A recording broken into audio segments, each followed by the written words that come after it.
All right, thanks so much for being here. Just to introduce myself, my name is Kate Rowland. I work for VSAC. I'm an outreach counselor. So I work in the high school and some middle schools in Addison County. And a big part of my job is helping students to figure out what they want to do after high school. And one of the most rewarding parts of my job is to help them figure out how to pay for it all. My hope is that you can leave here today feeling a little bit more, just having a better understanding of the options that you have out there and the roles that each of you play in this process. We cannot cover everything. There's going to be a lot of information in these slides. You're probably going to forget some of it, most of it. Just know that you can always go to VSAC. We are a resource. We have an abundance of people here to help you, and you can go to our website. This exact presentation will be played in the coming weeks on our website as well. If you have any questions during the presentation, just raise your hand and someone will come over with a mic so that everybody can hear you. If you have a specific question about your own family's financial situation, I'll be around afterwards and I'd be happy to help you with that.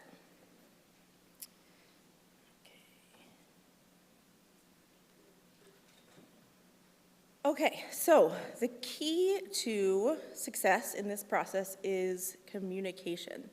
So there's going to be a lot of decisions that you need to make about what you want to do after high school, and it's very common to sort of have, unspoken expectations about who's going to take responsibility for what. So, for example, parents, maybe you're expecting your child to be, fully financially responsible for their education, or maybe you are able to contribute to their education, and it's just really nice to be able to have those conversations openly with your kids. And I know that talking about money is not always everyone's, favorite thing to do, but it's really helpful to just be able to be upfront with each other about that.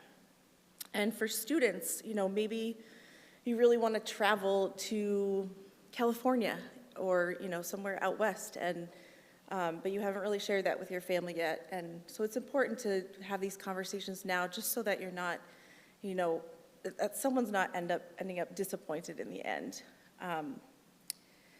So yes, I know that it can be a much easier process when you're able to voice your needs and talk about, what you want and what you're hoping for out of the process. And what you might need some help with. So there's a lot of decisions you have to make, and so it's just, trying to reinforce the idea of just trying to talk to each other about all of this stuff that's happening. Okay, so now we are going to look at the advertised prices of some of the colleges here in Vermont. Keep in mind that this is before any financial aid is awarded. So as you can see, yes, college is very expensive. These numbers, the first three on the list, it's for the full cost of attendance. So what that means is you are a full-time student, you are paying for tuition, which is the cost of your classes, room and board, which is your housing and your meal plan, books and supplies, any potential transportation costs, and personal expenses. The Community College of Vermont and Vermont Trade School are a little bit different because the numbers are different because they don't have housing or meal plans there. But these numbers do include books and supplies and transportation for the Community College of Vermont and the Vermont Trade School. So again, when people say college is expensive, they are not lying. You can see especially how it can add up over, 4 years. So, however, the good news is that most students will not pay for that advertised college price. So instead, what you want to be thinking about is what's called the net price, which is what you're going to pay after grants and scholarships have been subtracted.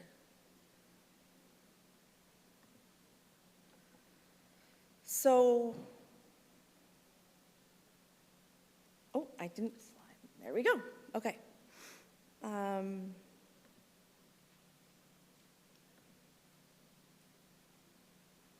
Something happened. I'm not sure what happened. Sorry. Okay. College Scorecard is a website that we recommend at VSAC. You can search for colleges by a college name. You can also search for a college by things like location or majors or what sports are offered. Yeah, you can really narrow it down by a lot of things. We really like this website because it also gives you access to what's called a net price calculator, which is this very nifty tool that I recommend everyone goes on and tries, where you can plug in your specific family's financial picture. You can put your GPA in,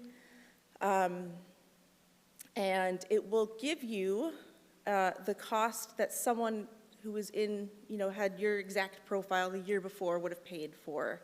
So it's a really good tool to use to get an estimate of what it might cost you. Some other things on this website that are great are it shows you the average student loan debt. It shows you the net price, according to how much money your family makes. So yeah, we highly recommend this for search engine. I'm sorry, my slides were in a different order. Here we go. Okay. So what is your role in all of this? From the college's perspective, the family is responsible to pay for your education. So that doesn't mean that they're asking you to write a check for the full cost of attendance, but they want you to understand that they're there to assist you. So, in my 6 years of being at VSAC, it's very rare for a student to have, a full ride to a school. It's much more common that, families and students need to figure out a plan. So, what are some of the things that the schools are hoping for? They're hoping that, you can fill out all the applications, that you can make a plan for taking out loans, looking at your savings or payment plans, meeting all the deadlines that the school has. Sometimes they, are requesting that you provide more information. So just kind of staying on top of things.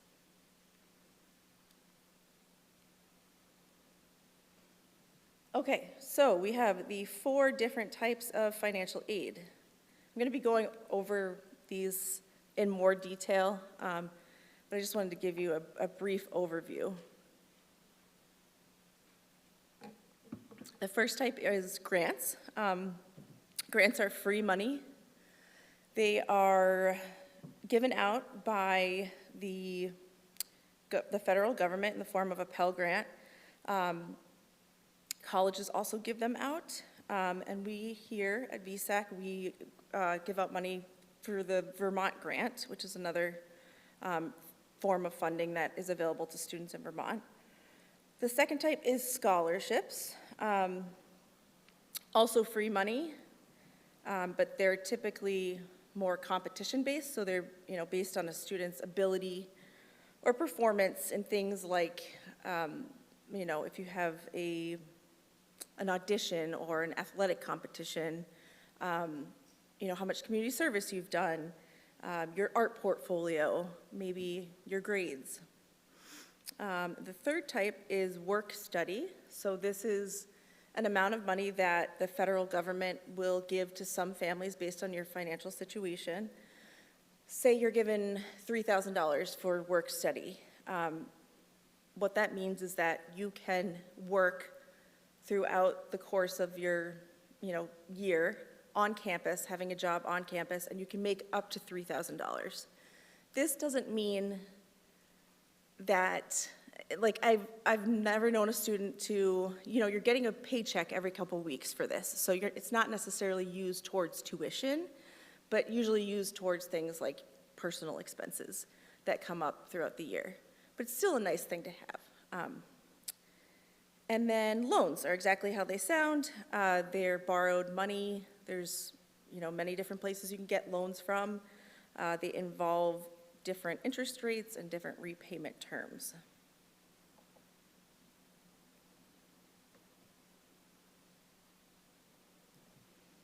Okay, so in order to be eligible for financial aid, these are some of the applications that you may need to fill out, depending on what is required by the colleges that you're applying to. So this is sort of just a quick list. I'm going to be going over these in a little more detail. The applications at the top of this list have the earliest deadlines. And then, scholarships and loans are typically a little bit later on in the spring. Every college has different forms, and so it's important to check on your college's financial aid page just to see what you're going to need to have.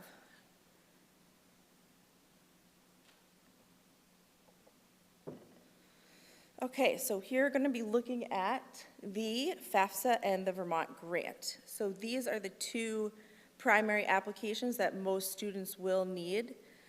They both open on October 1st.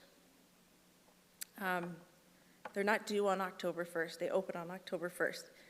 And students always ask me, when are they due? And I say to them, it really depends on the college. So checking the school's financial aid websites. They're both portable, which means you can use them anywhere. You don't have to go to a Vermont school in order to use your Vermont grant. You can really take it anywhere in the country. Just something to think about if you are doing early action or early decision to a college, your financial aid deadlines are going to be sooner than the regular decision pool. And every year, families ask me, I don't think we're going to qualify for a FAFSA. Why should we even fill it out? And I tell them there's three really important reasons why. First of all, you might have to. So a lot of colleges just require you to fill a FAFSA out because they often have what's called institutional aid, and in order for them to give that aid out, they want to know what your family's financial picture looks like. The second reason is that in order to be eligible for federal student loans, so those are I'll talk about them in a little bit, but those are the loans that come right from the federal government. You have to fill out a FAFSA in order to see if you're eligible for those. The third reason why it's important is that if you have something come up, a special circumstance, a parent loses a job, or you have medical expenses, or something comes up, if you already have your FAFSA on file with the college, it's a lot easier for them to go in and make edits than kind of like starting from scratch.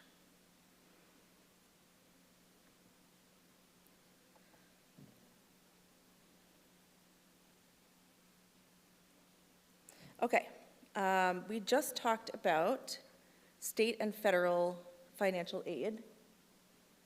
And now we're going to look at institutional financial aid, which is money that's going to be coming directly from the college.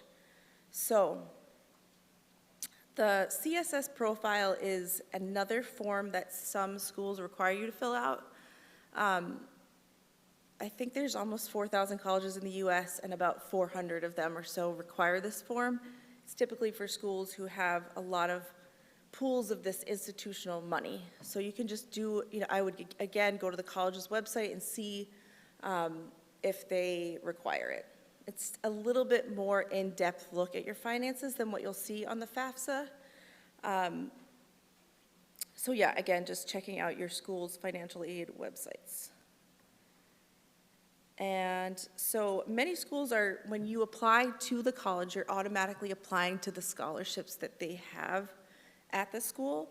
Sometimes there are additional scholarships that are on the school's website. So going on to the college's website again and just simply doing a Google search, say UVM scholarships, and just see if there's any additional scholarships out there that you need to apply to that you didn't apply to by automatically applying to the college.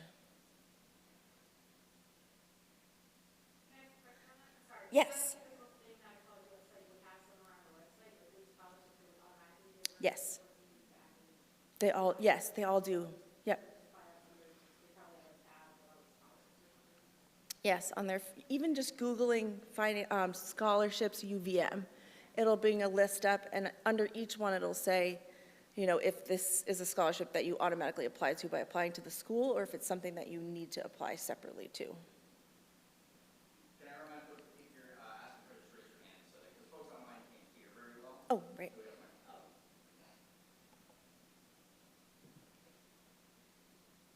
Okay, so here we're going to be looking at the Vermont Advancement Grant and the Trades Forgivable Loan. So the Vermont Advancement Grant was created out of a need for students who needed money for short-term education or training costs that weren't eligible for, you know, typical federal financial aid. So it can also be used for students, say you're not exactly sure what you want to do, but you want to take some college classes. You can take a college class, use the advancement grant, it would cover it. Funding is first come, first serve, and you can find the application on your My VSAC page. So if you're a current junior, the application would be available to you in May of 2027.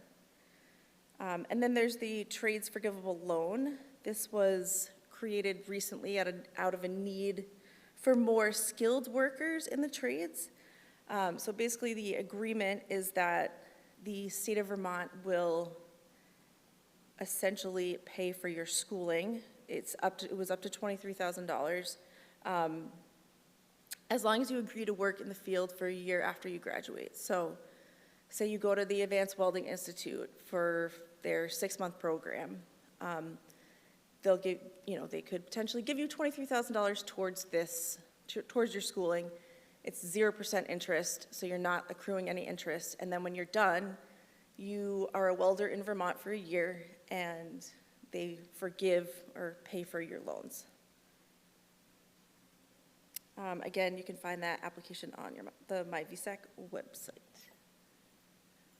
Okay. So while there are many things that you can't control in this process, like your family's financial situation, there are some things that you can do to increase your chances of receiving more financial aid. So every college has what's called merit-based aid. So this looks at your grades. And I always tell students, like, you do not need to be the valedictorian in order to get merit-based aid. You know, often colleges start at, if a student has a 3.0 to a 3.5, they'll give you this amount of money. If you have a 3.5 to a 4, they'll give you, you know, more money. So, yes, the obvious thing of doing well in your classes. So, fun fact, most colleges in the US, they try to have representation of at least one student from every state in the country. So if you are thinking about applying to that school in South Dakota, I would say go for it. They might give you more money or accept you just from the pure fact that you are from Vermont, and they do not have anyone from Vermont. So another thing to think about is consider applying to a college where you might be sort of on the high end of the applicant pool, so maybe a less selective college. You know, often you may get larger scholarships. So, you know, they call these safety schools, so it's good to have a couple on your list that are less competitive. Community service, I cannot stress enough. We have, here at VSAC, we have a booklet of scholarships, and in almost every single one of them, community service is a part of the eligibility, not the eligibility, what they want to see. They want to see your involvement in community service. So, you know, ideally you do something that you care about. I had a student this year, she's like the soccer star, and she, you know, ran a soccer camp on Saturdays for the middle school students. So just like finding something that you care about and that you love, it doesn't necessarily feel like work, but when it comes time for scholarships, it's a piece that many scholarships are looking for. I do have a question on that. Yeah. You said that you might qualify for more scholarships if you have a lot of community service. If that community service, does it need to be unpaid volunteer work? Or if there's a community service that might offer a stipend, does that not count as community service if there's a stipend involved? I mean, my feel for that is that it's still community service, even with the stipend, because often when students are getting stipends, they're not making what someone would be making. So it's like, it's volunteer work, and you get this little bonus of having some money, but I would consider that community service, yeah. So if something comes up, every year I have students who fill out their FAFSA, but it's not, so when you're filling out your FAFSA, they're looking at your income from 2 years prior. Often that is not the same as today, and so it's really important that you write to the colleges and let them know if something is different than it used to be. They want to know that, and we at VSAC also want to know that for the Vermont grant. We want to know if your finances are different today than they were 2 years ago. We are open to hearing that. The colleges are open to hear that. They want to be able to give you the most amount of money that they can. And so, I've helped students write letters to the schools, and, students end up getting, last year I had a student end up getting $5,000 more per year because we, wrote in and said that something had changed. Scholarships. So we at VSAC have our scholarship booklet, comes out every fall. There's 150 scholarships in there. Usually students are eligible for around 10 to 15 scholarships. Your school is going to be a really good resource for local scholarships. Most high schools have an abundance of local scholarships, so checking in with your school counseling office, often they have like a bulletin board with all the scholarships on them. They're often on their websites too, so parents, if you wanted to take a look, you can go onto the school's school counseling page and you can see the scholarship list there.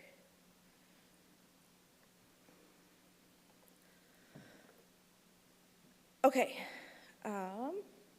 here are some helpful ways you can reduce the cost of college. I'm looking at the time, I gotta talk quickly. Okay, so thinking about potentially, going out of state, like I said before, schools want representation from other states. Canada, thinking about Canada as an option.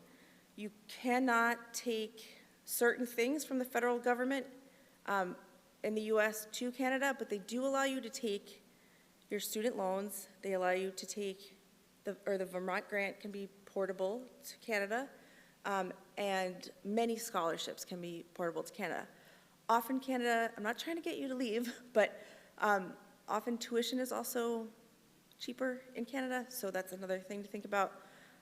And they often have institutional aid, large pools of it for international students. Okay. College credits while you're in high school. Most popular one is dual enrollment. I'm assuming a lot of you have heard about it. You get two free college classes in high school. Taking advantage of that is a great thing to do for a number of reasons, one of them being money, other reasons too, but for the sake of time, look into dual enrollment, it's great. Early college, another money-saving thing you can do. Your senior year of high school is also your freshman year of college. You can take up to 10 classes, save a year of tuition for your future education. If you are a part of your tech center, career and tech education, they have these credits that you can use called Fast Forward. It's similar to dual enrollment, where you can earn some college credits that way. Taking AP classes, if that's something that you feel up for, you can get college credit for that if you get a passing score on your exam. Tuition break. NEBI tuition break, New England Board of Higher Education. So this program was created because states realized that they couldn't offer all of the majors in their state. So Maine, we don't have a marine biology program here in Vermont. So students are going to Maine, or Massachusetts, or a coastal state to go in. So this program was created where colleges said, okay, we want to give you a break on your tuition because we realize that your state doesn't have the major that you need. This program has expanded and is now quite abundant, has a lot of colleges on it, has a lot of majors on it. So I urge you to look into that. And the tuition is usually somewhere between an in-state and an out-of-state cost. So free tuition opportunities based on your family income.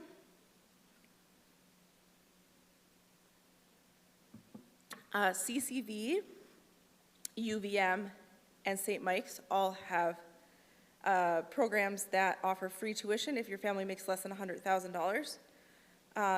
The Vermont State University, if you make less than $65,000, free tuition.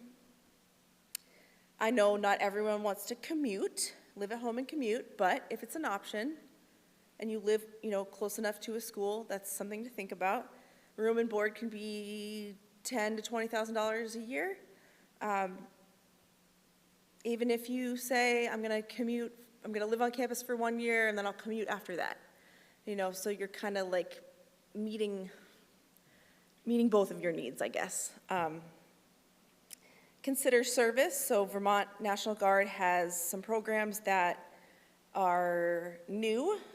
Their traditional one was a 6-year commitment where you get free tuition for all 4 years. They now have one where it's a 2-year part-time commitment and you get 1 free year of tuition at UVM or Vermont State University. AmeriCorps is a post-high school gap year experience. Students kind of travel all over the world, sort of just to meet the needs of the communities that they are in, such as environmental or public safety, education, and you get a stipend, and you often will get money towards your education after you finish your AmeriCorps program. Vermont Transfer Guarantee is amazing. Highly recommend looking into it. It's where you take 2 years of courses at CCV, Community College of Vermont, and you then transfer into a bigger university. Many of the universities in Vermont are a part of this, and they are now doing it with other universities outside of Vermont. You don't have to even apply. So I have students who don't get into UVM, and they do CCV for 2 years, and then they automatically get into UVM. Like, they don't have to apply to get into UVM. So pretty cool program. Looking into employer-funded tuition benefits and scholarships. For instance, you can work at the medical center here and be a part of the workforce development program there, and they will pay for you essentially to go to school.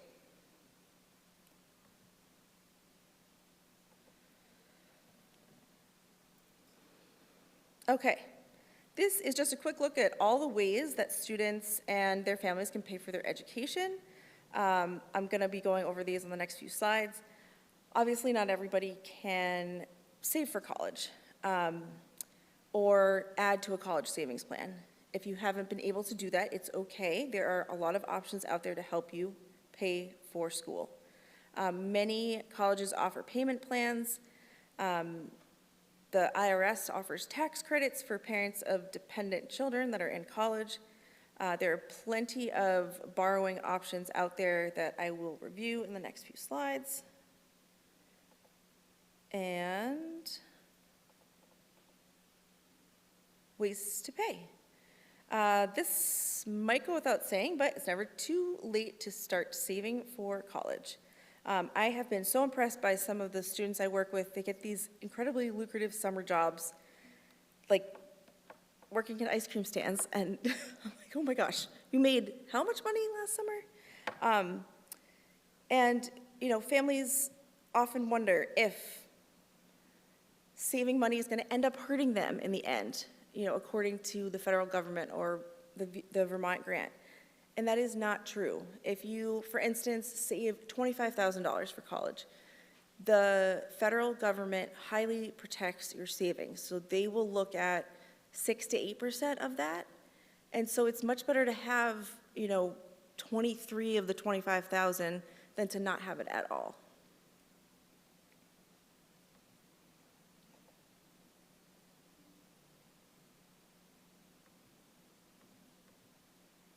So when you apply to the FAFSA, you are automatically applying to these federal student loans.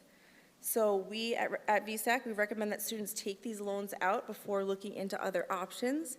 These are the only loans that are going to exist strictly in a student's name. They don't require a cosigner. The interest rate is typically quite good. If you don't finish college in 4 years and you need to take an additional amount out, you can take $4,000 extra out with a max of $31,000. Okay, so for most students and families, the federal direct student loans I just talked about are not enough to cover what you still owe. So you can see here at the top, that's the federal direct student loan I just talked about on the previous slide. Some other options that exist are called non-federal student loans, also known as private student loans. We here at VSAC, we have the Vermont Advantage loan. It has a fixed rate of 5.26 to 9.07%, and it's based on, that range is based on, which repayment term you select and also just your own credit. There's also a lot of other companies out there with a variety of interest rates and repayment terms, which I will talk about on the next slide. Here's some additional options for student loans, these are actually considered parent loans.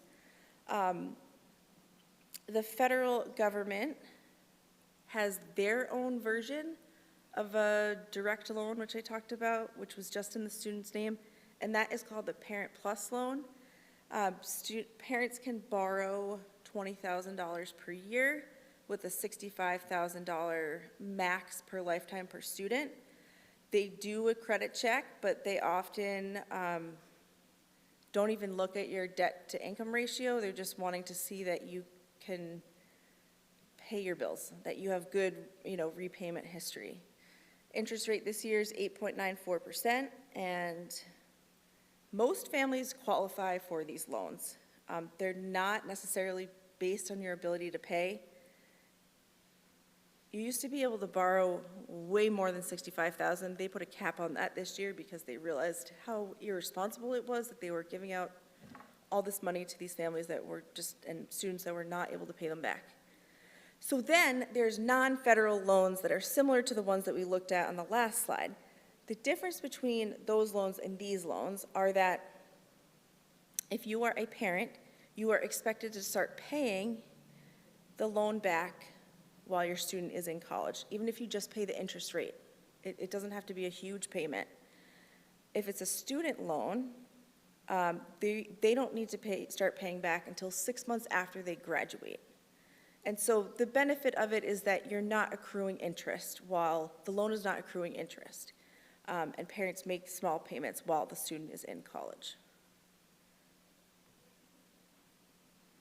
Okay, here's some things to think about when you're taking out non-federal loans.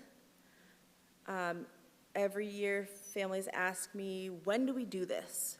So it's gonna happen usually in the spring or the early summer of your senior year.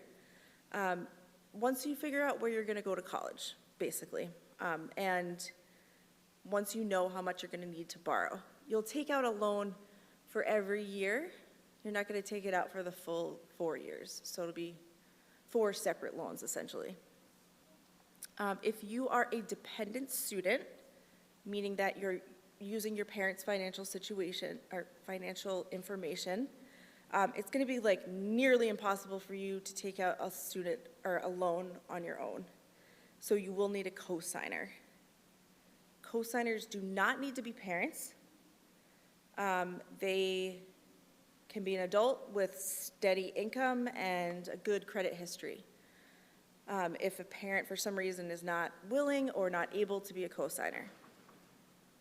So a cosigner is equally responsible for the debt, expected to pay the monthly payments if the student cannot pay for them, and the credit bureau will be notified if payments aren't made every month.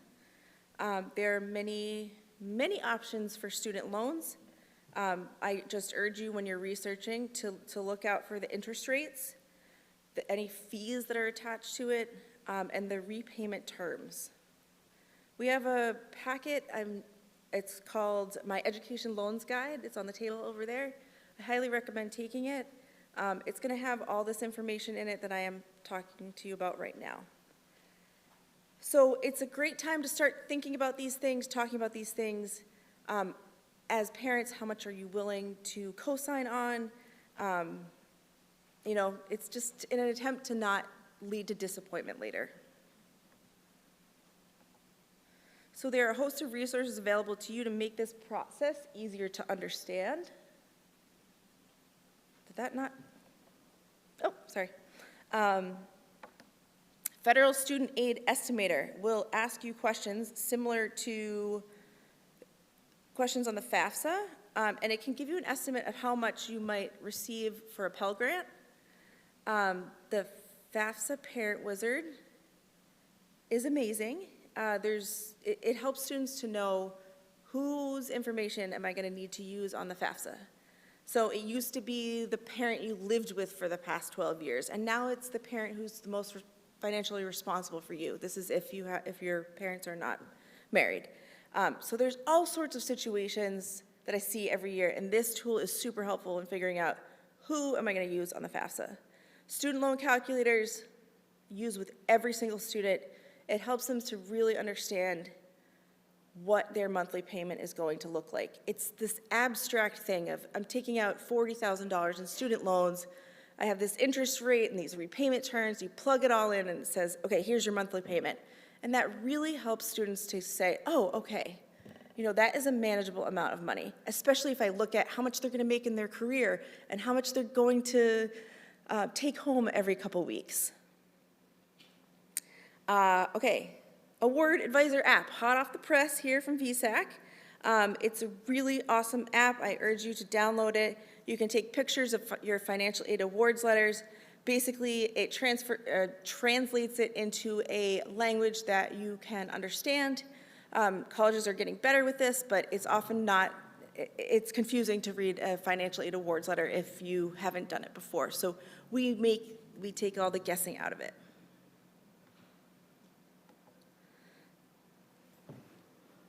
Junior, senior checklist you have in your packet.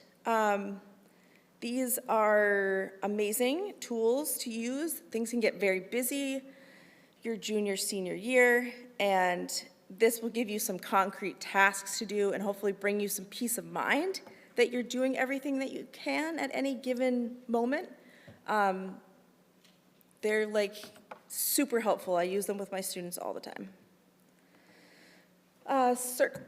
Circling back to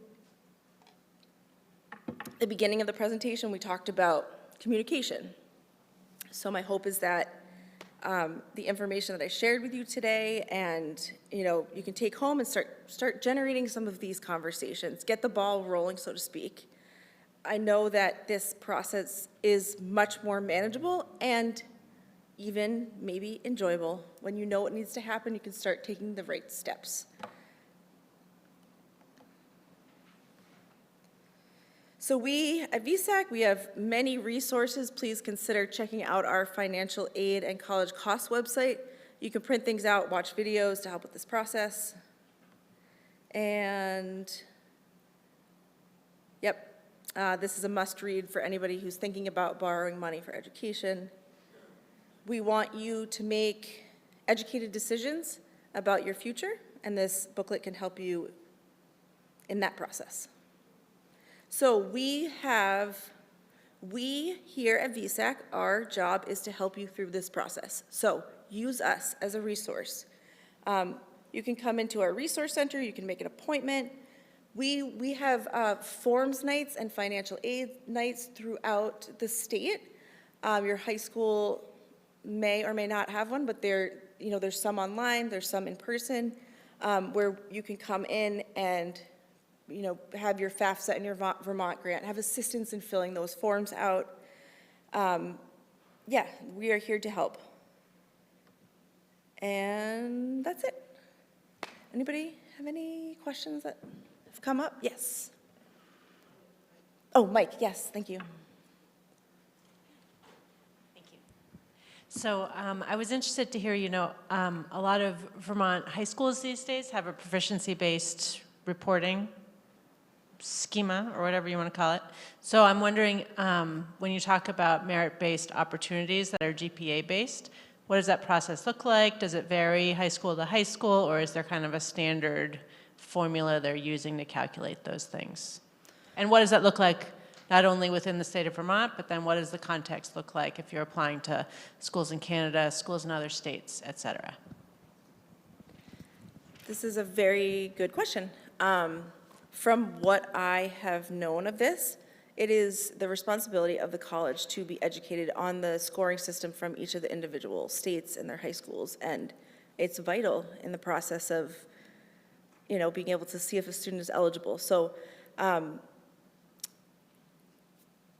know in Vermont that the schools are all very equipped with, even within Vermont, there's differences in the grading system, and that the admissions teams here in Vermont are well-versed in that. I can't speak for out-of-state, so I think that could be something that you write an email to the admissions department about and say, how do you do this? How do you address this? Because it's happening everywhere, and it's an important thing, to think about. I have a quick little question. Do you have that book here that's Yes. up on the screen? Yes, it is on that table right over there, yes.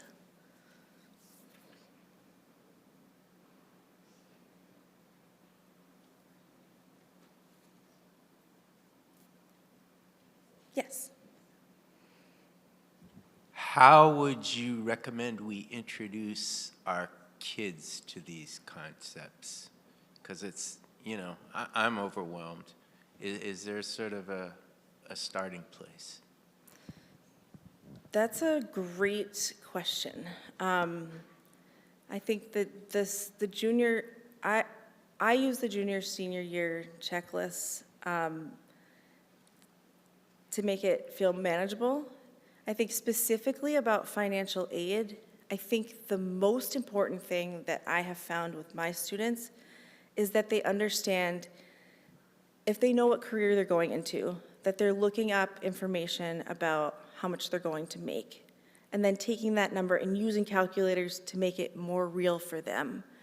That has honestly been the most helpful thing in all of it, is that, and the U.S. Bureau of Labor Statistics gives out the most accurate information about salaries in the country, and sort of starting with that, and then breaking it down from there, looking at average student loan rates, average repayment terms, finding calculators that show them, what their monthly payment is going to be. There's calculators out there that you can plug in your yearly salary, and it will tell you how much you're gonna make after all your taxes have been taken out. So trying to make it like a real life, real world, this is what's gonna be happening. This is your loan amount. This is how much you're gonna be making every couple weeks. In terms of the timeline of things, I think that's where I lean to the junior senior checklist to know.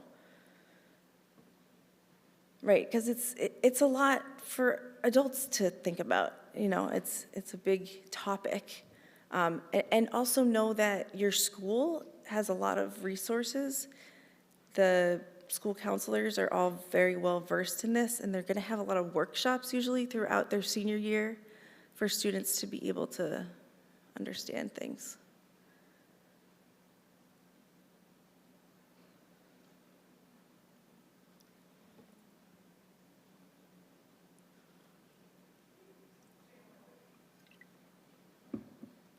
I'll be here if anybody has anything else they'd like to talk about. I think it's time for the next workshop.